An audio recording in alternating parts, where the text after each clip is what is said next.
Hòstia, estava llegint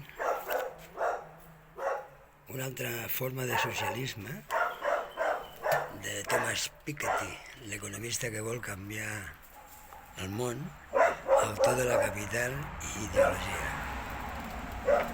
I llavors m'ha vingut a mi al cap, quan jo era un dels membres de la xarxa d'agents de la IBM, i allà vaig veure com la possibilitat de que el capitalisme tingués un altre color.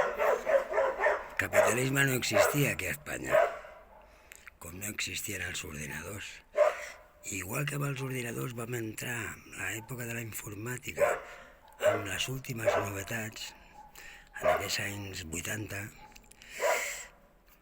amb el capitalisme que es podia haver construït a Espanya, potser sí que hagués sigut d'una altra manera.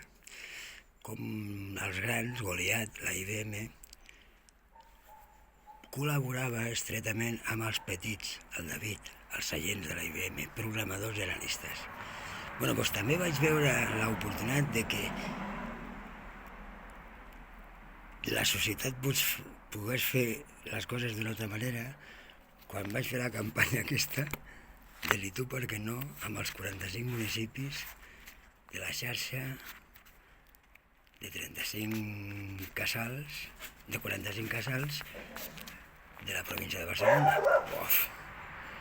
Aquí tinc tota la documentació que m'he trobat ara.